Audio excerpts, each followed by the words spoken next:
Hi guys, it's Tziporah here. Today I am giving you a short video on self-neglect, which is essentially self-harm or self-sabotage.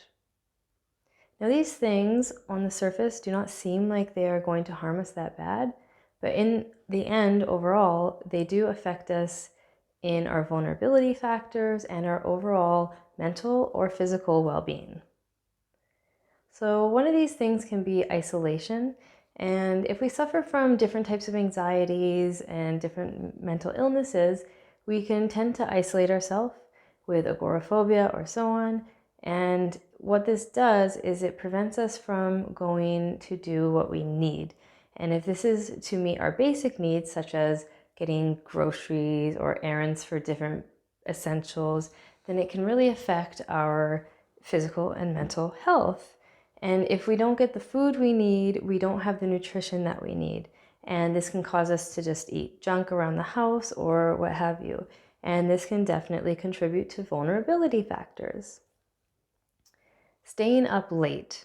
So this doesn't seem like it's that big of a deal, but what happens is if we stay up and we want to have that me time, or some of us feel more energized or productive at night, we can end up staying up late and creating a very poor routine, which is if we have a schedule to upkeep, we can then have to wake up early and only get a small amount of sleep. And sleep is a huge vulnerability factor for us. If we end up not having an early schedule to keep up with and we sleep in very late, we can feel unproductive or beat ourselves up about being lazy or like a bum. We can just get into a funk that makes us not feel so great. Postponing food, the washroom, even as simple as getting a sweater when we feel cold, if we hold off on these things or delay them, we can end up either forgetting or creating actual health or physical issues. So we need to be on top of these things because we all know that if we go hungry, we can get a lot more irritable. And then this contributes to different areas of our mental well-being and our interpersonal communication with others. Choosing to act on an impulse when we know mentally that we should be filtering it out. When we act on an impulse, whether it be buying things, saying things, doing things, it can cause us to have great regret after immediately as we do it. So choosing to act on these impulses when we know that we should not is definitely a way that we are self-sabotaging. And I just want to mention that with this self-sabotaging, we don't know that we're doing it. It's a subconscious thing much of the time. So when we've suffered from trauma, neglect, or have BPD, CPTSD, different things, we can have a subconscious programming that tells us we are not worth these needs, that our needs don't matter and that our wants don't matter. So this subconscious programming can push us to neglect ourselves and we might not even know it.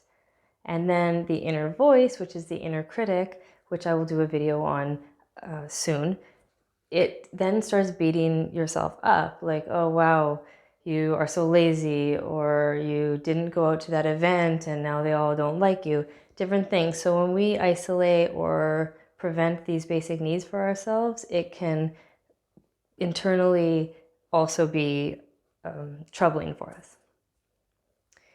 Putting others first so that we are unable to do what we need to do is also a very pressuring thing. We can end up feeling frustrated or overwhelmed and upset that we didn't put ourselves first when we really don't know how to put ourselves first much of the time.